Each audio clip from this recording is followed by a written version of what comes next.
Kapayapaan po ang sumainyo mga giliw naming mga taga-subaybay. Isang mapagpalang araw ang sa atin po ipinagaloob ng ating Panginoon Diyos sapagkat muli ay matutunghayan natin at maririnig natin ang mga banal na kalooban ng Panginoon hango sa nasusulat sa Biblia. At ito po ay inihahatid sa inyo sa pamamagitan po ng programang ito na ang Kabanal-Banalan.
Ako po ang inyong lingkod, kapatid na Benhanan, at muli makakapiling natin ang ating minamahal na kapatid na Neraya. Kapayapaan po, kapatid na Neraya. Kapayapaan din pong sumainyo, kapatid na Benhanan, at kapayapaan po sa lahat ng aming mga mahal na taga-subaybay ng programang ito na ang Kabanal-Banalan. Isang napakahalagang paksa ang muli ay atin pong matutunghayan at maririnig sa mga pagkakataong ito. Noong nakaraan ay itinuro po sa atin ang paksang ang araw ng kamatayan ay higit na mabuti kaysa sa araw ng kapanganakan, sapagkat doon ay itinuro sa atin na kung ang isang tao ay sumapit sa tinatawag na kamatayan, yun ay isang hakbang upang makapiling niya ang ating Panginoong Kristo Jesus at tamuhin niya ang mga dakilang pangako ng ating Panginoon. Kaya naman, kung napakahalaga ang araw ng kamatayan, dapat lamang ito ay ating pinaghahandaan. At alinsunod sa paksa na atin pong tatalakayin ngayon, matalino po ang isang taong naghahanda sa araw ng kanyang kamatayan. Kung bakit tinatawag itong matalino, ay siyang sasaysayin po sa atin sa buong panahon ng atin pong pakikinig. Sapagkat alam po naman natin na ang pamantayan ng tao, pagdating po sa pagiging matalino ay matalino ang isang tao kung naabot niya ang isang mataas na edukasyon. Di po ba? Kung ang isang tao ay nagpakadalubhasa sa propesyon na kanyang nilalakaran. At dahil ipinaliwanag po sa atin na mas mabuti ang araw ng kamatayan kaysa sa araw ng kapanganakan, ay matuwid lamang po na ito po ay ating paghandaan. At alam niyo po ba, alinsunod sa paksa na atin pong mapapakinggan, matalino po ang isang taong naghahanda sa kanyang kamatayan. Ito po ay hango sa mga talata ng Biblia sa Ecclesiastes 7:4 sa Revised Tagalog Popular Version. Kaya para po pasimulan natin ang ating mga pagtuturo, kapatid na Neraya, ano po ba ang karaniwang pinaghahandaan ng mga tao maging sa kasalukuyang panahon? Kung ang usapin po o talakayan ay tungkol sa paghahanda, tayo po mismo ang nakasasaksi na more on ang pinaghahandaan ng tao ay ang para sa kinabukasan o ang pagkakaroon ng magandang future. At yan po ay tinalakay at sinagot ng Biblia. Mababasa po natin yan sa Ecclesiastes, Kapitulo 5, versikulo 13, sa salin po ng Biblia, ang Revised Tagalog Popular Version. Pakibasa niyo po, kapatid na Benhanan. Ito ang isang nakakalungkot na pangyayari na nakita ko sa mundong ito. Ang tao'y nag-iimpok para sa kinabukasan. Maliwanag po ang sagot ng Biblia batay po sa pagmamasid na ginawa ng pantas at matalinong hari na si Solomon tungkol sa mga bagay na nagiging kaganapan o pangyayari sa mundong ito na ating ginagalawan kahit noon at maging sa kasalukuyang panahon, marami po ang tao ay nag-iimpokan niya. Ang dahilan ay para sa kinabukasan. So yung pong pag-iimpok, yun ay masasabi nating paghahanda ng tao para sa future niya. At tayo po mismo ang makapagpapatunay na maging sa ating panahon, maraming tao ang abalang-abala na kung tatanungin mo kung ano ang dahilan ng kanyang pagkakaabala sa mga bagay na kanyang ginagawa, ito'y bahagi ng kanyang paghahanda, pag-iimpok para sa kinabukasan. Sa kagustuhan po ng mga tao na magkaroon ng magandang buhay o magandang kinabukasan. Yun po, mga giliw namin, mga taga-subaybay, marahil sasang-ayunan po talaga natin itong tinura ng talata na ang tao nakafocus po sa kung ano ang kanyang pangarap. Dahil sa kanyang pangarap ay ginagawa niya ang lahat ng mga bagay dahil ibig niyang magtaglay o magkaroon ng magandang kinabukasan o magandang buhay, samantalang naririto tayo sa sanlibutan ito, kapatid na Neraya, saan lalong iniuukol ng mga tao ang kanilang maraming panahon at mga pagsisikap sa mga paggawa. At dahil nga po sa kagustuhan ng mga tao na sila, maging ang kanilang mga mahal sa buhay ay magkaroon ng magandang future o kinabukasan, mas marami pong panahon o oras ginagamit ng tao sa pagtatrabaho o pagninegosyo. Gaya po ng isinaysay pa rin ng Haring si Solomon. Mababasa natin yan sa Ecclesiastes, Kapitulo 4, versikulo 8. Sasalin pa rin po ng Biblia na Revised Tagalog Popular Version. Pakibasa pong muli, kapatid na Benhanan. Ang isang taong nag-iisa sa buhay, walang kaibigan, ni kamag-anak, ngunit walang tigil sa pagtatrabaho. Wala siyang kasiyahan, ni hindi niya itinatanong sa sarili kung kanino mauuwi ang kanyang pinagpaguran. Ito man ay walang kabuluhan, isang miserabling pamumuhay. Narito po ang patuloy na pagpapaliwanag at pagpapahayag ng Biblia sa pamamagitan nga po ng pantas at matalinong hari na si Solomon. Sa kanyang pagtingin, may mga nakita po siya ng mga tao na sinasabing walang tigil sa pagtatrabaho. So marami pong tao pagka ang pag-uusapan ay tungkol sa paghahanap sa lapi, tulad ng pagtatrabaho, pagninegosyo, marami pong taong masasabi nating napakasipag.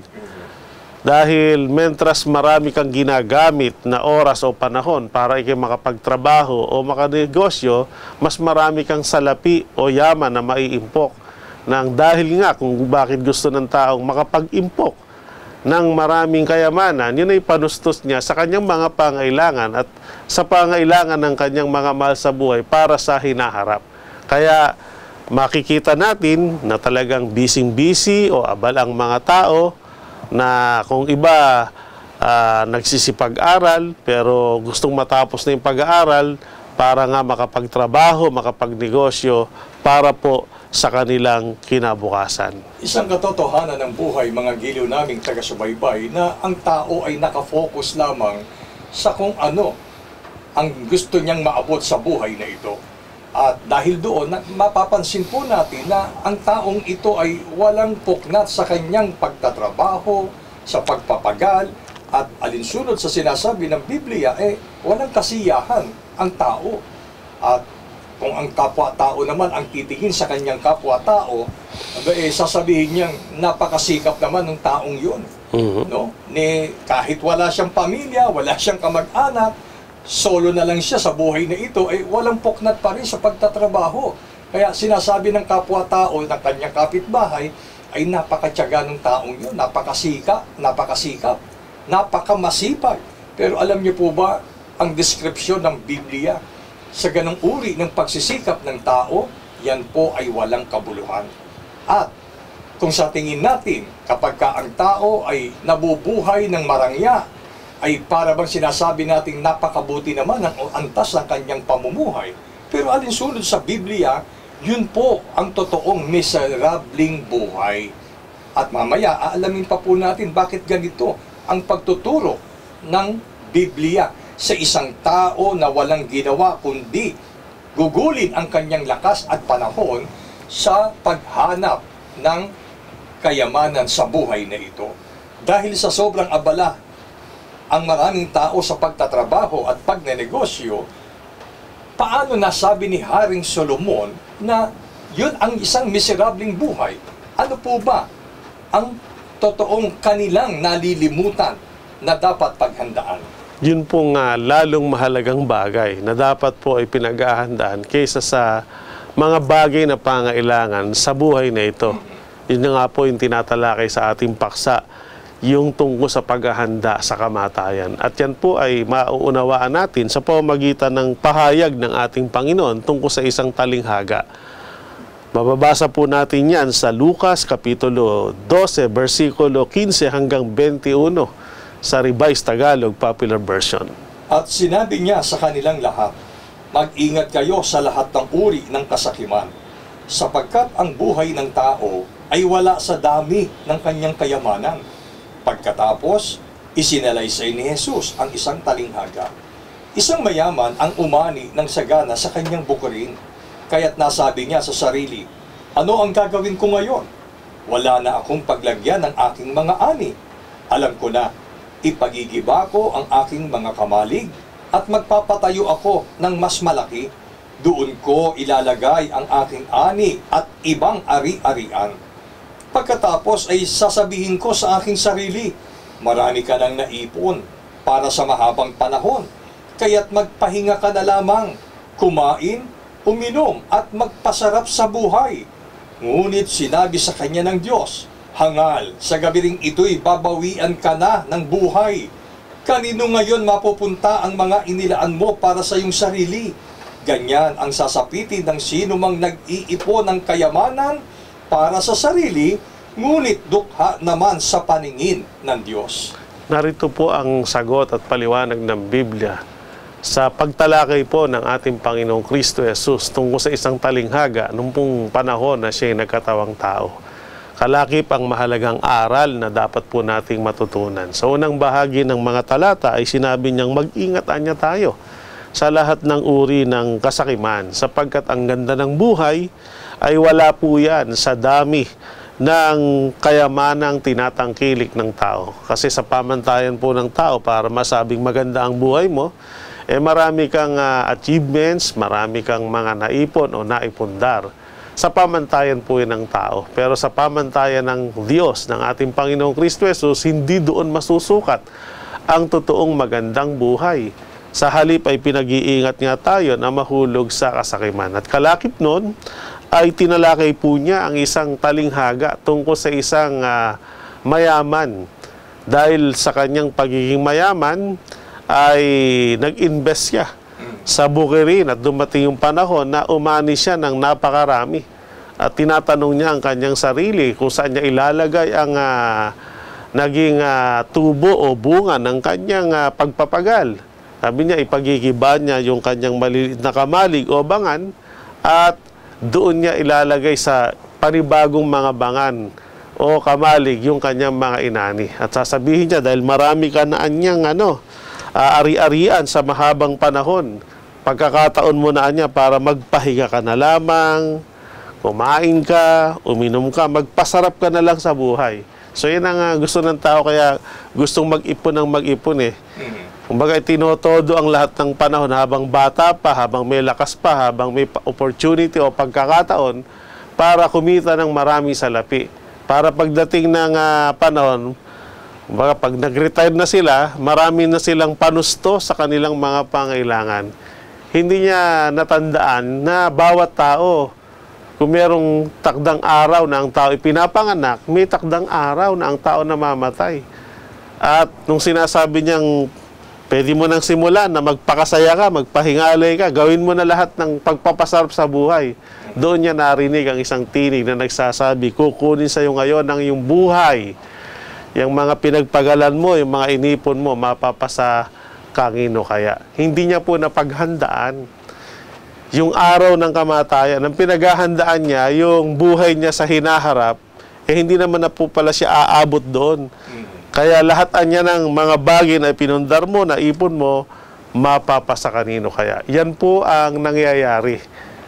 na maraming tao dahil sa kagustuhan na magkaroon ng magandang future, nagiging busy o abala sa pagtatrabaho at pagninegosyo, nakakalimutan na nilang paghandaan yung araw ng kanilang kamatayan. Yan po mga giliw naming mga taga-subaybay, hindi ba isang katotohanan ng buhay ang mga itinurong ito ng talinghaga ng ating Panginoon? Talagang at totoo naman na maraming tao ang talagang nag-iipon para po sa mga panahong siya po ay matanda na. Dahil sa matanda na siya, ang sasabihin na lamang niya, ito siguro yung reward ko sa sarili ko. Magpakasarap na lang ako sa buhay. Pero gaya po ng ating tinuran, yung ganong uri ng pag-iisip na ang tanging alam lamang ay mag-ipon ng mga bagay na material sa buhay na ito, ang tawag ng Panginoon doon ay isang kahangalan o isang hangal na tao. Ang ibig ng Panginoon ay maging matalino po ang bawat tao na kanyang nilikha sa mundong ito. Kailan po magiging matalino ang isang tao? Kung ang taong ito'y naghahanda sa kanyang kamatayan. Ibig sabihin, mayroong mayaman sa buhay na ito pero nananatiling dukha sa paningin ng Diyos. Kapag ka ang tao nalimutan niya ang maglingkod sa Panginoon, gaya ng wala po siyang natitipong kayamanan para po sa kanyang kaluluwa. At kahit pa gaano kayaman ang tao sa mundong ito, kung nalimutan naman niya ang ating Panginoon Diyos, sabi ng Biblia, isang miserableng buhay ang kanyang kinalalagyan. Kapatid na Neraya, ano naman po ang pagkilalang iniuukol ng Biblia sa mga taong pinaghahandaan ang kanilang kamatayan? Ang sagot po ng Biblia ay mababasa po natin sa Ecclesiastes Kapitulo 7, versikulo 4 na siyang talatang batayan ng pamagat ng ating paksang aralin. Pakibasa pong muli, kapatid na Benhanan. Mangmang ang isang taong nag-iisip ng kasayahan, ngunit matalino ang isang taong naghahanda para sa kanyang kamatayan. Narito po ang isang mahalagang paghahambing ng pantas o matalinong hari na si Solomon tungkol sa tunay na pantas o tunay na matalino kumpara sa mga taong talagang mangmang.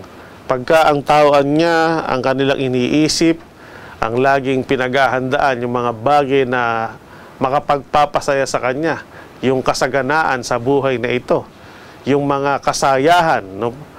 Ayon sa kanya, ito ay isang kamangmangan. Subalit kung ikukumpara sa talagang tunay na matalino, ang tunay na matalino, yun anyang isang tao na sa halip na ang pinaghahandaan yung mga selebrasyon ukol sa kaarawan, ang pinaghahandaan niya kung darating yung araw ng kanyang kamatayan, handa siyang tanggapin yon at maluwag sa kanyang kalooban na yun ay kanyang tatanggapin sapagkat bahagi yon ng katakdaan ng ating Panginoon. Kaya kung sa pamantayan po ng tao ang matalino, yung maraming alam, yung mga may pinag-aralan sa buhay na ito, mga edukadong tao, sa pamantayan po ng tao yan. Pero sa pamantayan ng Biblia, batay sa pamantayan ng Diyos, para mauri tayong tunay na matalino, hindi dapat mawala sa ating kasama sa ating pinaghahandaan. Paano na kapag dumating yung araw ng ating kamatayan? Handa ba tayong harapin? O magugulat na lang tayo? O sabi nga, yung iba, kung kailan yung huli, tsaka doon magsisisi. Sana po mapabilang tayo sa mga taong matalino at para masabing matalino tayo sa halip na katakutan natin na pag-usapan o paghandaan yung araw ng ating kamatayan, yan nga ang dapat na pinag-uusapan at kasamang pinaghahandaan natin. Alam niyo po mga giliw naming mga taga-subaybay, katotohanan ang isip ng tao sa mundong ito ay kabaliktaran sa kalooban ng ating Panginoon. Kung papaanong ang tao, ayaw nilang pag-usapan man lang ang tungkol sa kamatayan, pero ang Panginoon Diyos ay nagsasabi, paghandaan natin ang ating kamatayan, sapagkat hindi natin ito maiiwasan. Mga giliw naming mga taga-subaybay, ito ay isang katakdaan ng Diyos na papangyayarihin niya sa bawat tao na kanyang nilikha. At dahil hindi maiiwasan ang tinatawag na kamatayan, narito naman ang ipinapayo ng Panginoon. Paghandaan po natin ito. Huwag po natin gugulin ang ating panahon kung papaano natin mapasasaya ang lupang katawang ito. Tandaan po natin, sa loob ng lupang katawang ito ay naroon ang ating kaluluwa na haharap sa ating Panginoon pagkatapos ng ating kamatayan. Kaya, kapatid na Neraya, bakit po ba sinasabing ang isang tao ay matalino kung naghahanda o napaghandaan niya ang kanyang kamatayan? Ang sagot po ng Biblia ay mababasa po natin sa Unang Hari, Kapitulo 2, versikulo 1 hanggang 4 sa salin ng Biblia ang bagong ang Biblia. Nang malapit na ang oras ng pagkamatay ni David, nagbilin siya ng ganito kay Solomon na kanyang anak, "Ako'y patungo na sa daan ng buong lupa. Magpakalakas ka at magpakalalaki, at ingatan mo ang bilin ng Panginoon mong Diyos.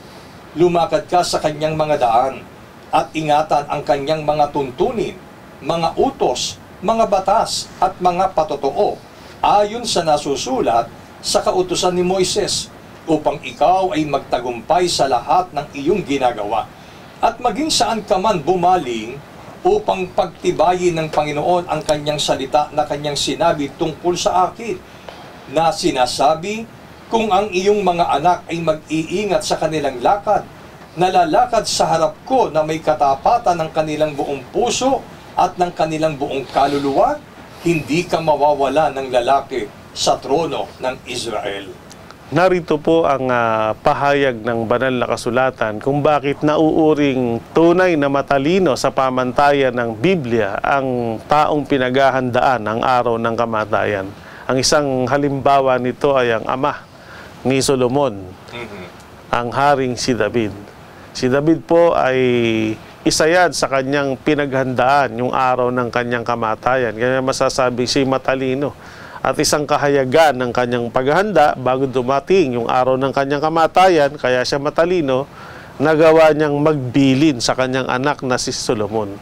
At tatlong mahalagang bagay na bilin ang kanyang sinabi bilang paghahanda sa kanyang kamatayan at paghahanda dun sa mga mahal niya sa buhay na kanyang iiwanan.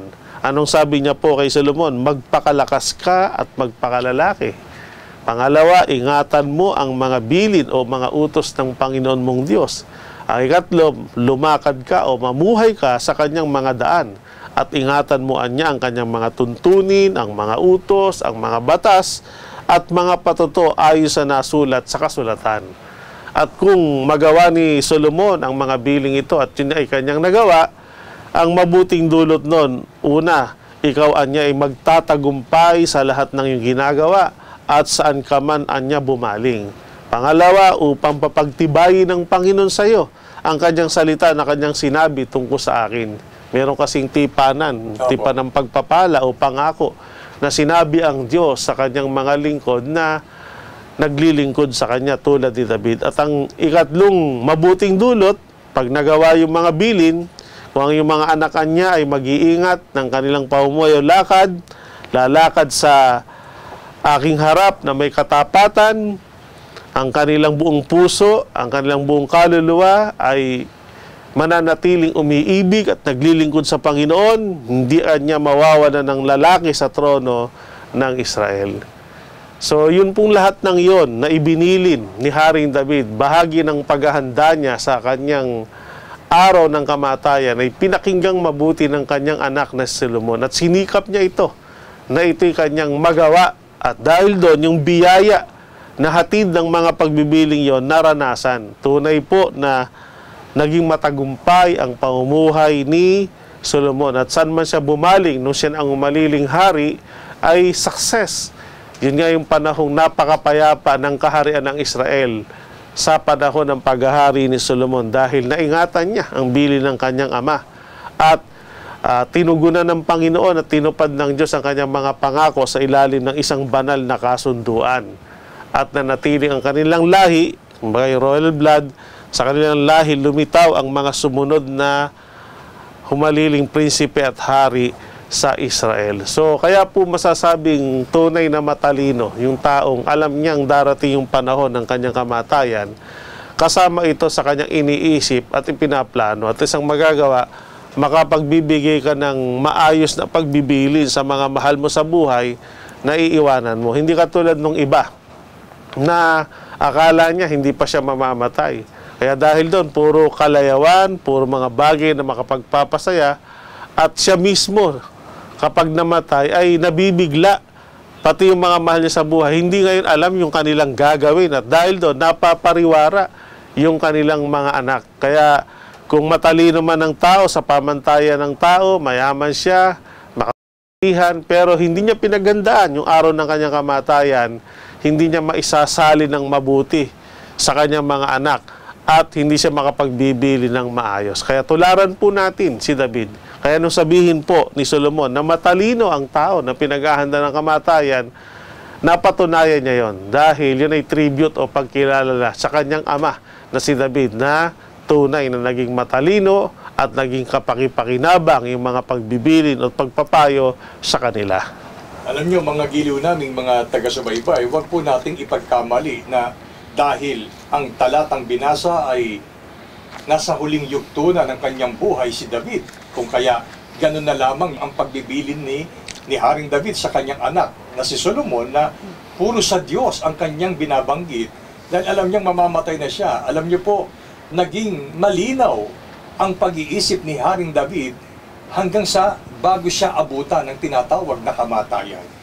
At yung pagiging malinaw na pag-iisip na yun po ay bunga ng kanyang paghahanda sa kamatayan mula pa noong kanyang pagkabata, nung siya po ay isang pastol pa ng mga tupa. At alam niyo po ba, kapansin-pansin, tingnan po natin ang mga nasa paligid po natin. Hindi ba't may mga tao rin na bago mamatay, bago malagot ang hininga, nagbibilin din. Pero iba yung pagbibilin nila sa pagbibilin ni Haring David. Kung mayaman ang isang taong mamamatay, ano ang ibinibilin? Mga anak, yung negosyo natin, palaguin nyo yan. Yung ating pag-aari, ingatan nyo yan. Ang ipinagbibilin ay pawang mga material na bagay. Hindi ko naman po nilalahat. Pero yun po ay mas malaki ang porsyento na gayon po ang ginagawa ng mga taong mamamatay na hindi pinaghandaan ang kanilang kamatayan. Sa makatwid, hanggang sa kamatayan, ang laman ng kanilang puso ay pawang mga bagay na material. At yun po ay isang kamangmangan sa Panginoon. Doon po tayo iniiiwas, mga minamahal naming mga taga-subaybay. Kaya sabi nga kanina ng kapatid na Miraya, kung meron man tayong dapat tularan natin si Haring David. Paano ba pinaghandaan ng taong matuwid ang kanyang kamatayan, kapatid na Neraya? Ito po ay batay sa pagpapayo pa rin ni Haring Solomon kung paano ang matwid at ang matwid na paraan ng paghahanda sa kamatayan sa Ecclesiastes 3:12. Nalalaman ko na walang maigi sa kanila kaysa magalak at gumawa ng mabuti habang sila'y nabubuhay. Ito po ang pinakamainam na paraan at pinakamabuting paraan ng paghahanda sa bago sumapit ang araw ng ating kamatayan, yung panahong nabubuhay pa tayo. Sabi ng kaysa tayo ay magpakasaya at magpakalayaw, mas maiging gumawa na tayo ng mabuti. Lahat ng anumang mabuting magagawa natin habang tayo nabubuhay, gawin natin. Meron pa nga pong mga talata, wala na kasing gawa ni Kathaman sa libingan o sa Siol na yung paroroonan. Kaya ipinayo po ng Haring si Solomon, samantalang tayo binubuhay ng Panginoon at hindi pa dumarating yung takdang araw ng ating kamatayan, ang matwid na paraan ng paghahanda bawat araw, bawat pagkakataon, o kaya gumawa tayo ng pagkakataon makagawa ng mabuti sa ating kapwa-tao, sa ating mga mahal sa buhay, lalong mahalaga yung mabuti sa paningin ng Diyos. At kung merong mabuti sa paningin ng Diyos, yung matupad natin ang kanyang mga utos na nakadisenyo yan para din sa ikabubuti at ikaliligtas natin. Kaya kung naglalaan tayo ng oras, ng panahon, sa pag-aaral, pagtatrabaho, para masabi nating magkaroon tayo ng magandang kinabukasan, hindi naman po natin minamasama yan, pero ang masama kung puro ganyan lang ang ating pinaghahandaan. Mayroon pang higit na mas maganda kaysa dyan, at para masabing tunay tayong matalino sa paningin ng Diyos, kasama o pangunahin nating paghandaan. Darating yung panahon, mamamatay tayo. At bago dumating yon, sana hindi nasa huli ang pagsisisi, kundi handang-handa tayo sapagkat lahat ng mabuti, lahat ng mga bagay na kapakipakinabang, lahat ng mga bagay na mabuti lalo sa paningin ng Diyos ay ginawa natin. Siya'y pinaglingkuran natin, siya'y sinamba natin, umiwas tayo sa mga bagay na kapagkakasala, sa mga masamang gawa, at iniukol natin ang ating panahon sa pawang kabutihan at kabanalan lamang. At kung abutan tayo ng kamatayan, matapang tayong haharap sa ating katakdaan sapagkat wala tayong anumang pagsisisihan. Hindi naging sayang yung buhay na ibinigay ng Diyos sa atin, kundi totoong naging makabuluhan. Mga giliw naming mga taga-subaybay, ngayon ay binubuksan sa atin ang isang napakahalagang aral. Huwag po nating dayain ang ating sarili sapagkat ang mga tao ngayon pilit niyang isinisiksik sa kanyang kaisipan na lalo na kung ang taong ito'y nasa kabataan, para pang siya ang nagtatakda ng kanyang buhay. Total, bata pa naman ako, i-enjoy ko muna ang kabataan ko. Susubukan ko muna lahat ng kalayawan. Dahil pagdating ko na lang marahil sa pagtanda ko, doon na lang ako magpapakabuti sa Panginoon. Alam niyo po, hindi natin hawak ang ating buhay. Ang Diyos ang may tanga ng ating buhay. Kaya ngayon pa lamang ay magbulay tayo sa ating sarili. Ano ngayon ang edad mo, minamahal naming mga taga-subaybay? Sa araw na ito, i-declare natin sa Panginoon na i-commit natin ang ating sarili. Ang paghahanda sa kamatayan ay ang paggawa ng kabutihan sa araw-araw, ang makilala at paglingkuran ang tunay na Diyos, at dapat natin siyang sambahin at papurihan at pasalamatan. Yun po ang tunay na paghahanda sa kamatayan. Kung ito ang araw-araw na ating pong gagawin sa harap at paningin ng Panginoon, natitiyak po natin kung sumapit man ang kamatayan ng ating katawang lupa, ay masasabi nating, salamat Panginoon na paghandaan ko ang aking kamatayan. Kaya mga giliw naming mga taga-subaybay, tayo na po sa isang tiyak na pagbabago. Maglaan tayo ng panahon para sa ating Panginoon Diyos. Huwag natin sayangin, ubusin ang buhay, ang lakas, ang kabataan natin sa mga bagay na material na alam po natin pansamantala lamang. Hinihintay ng Diyos ang iyong paghahanda. Ibig sabihin, hinihintay ng Diyos ang iyong paglilingkod, ang iyong pagpupuri sa Kanya. At mula doon, makagagawa tayo ng mabubuting bagay sa paningin ng Panginoon at aariin niya tayong karapat-dapat sa Kanyang kaharian. Nawa ay ipagpala sa atin ang mga pagtuturong ito, basbasan sa atin ang ating kataas-taasang Diyos mula ngayon at magpakailanman. Amen.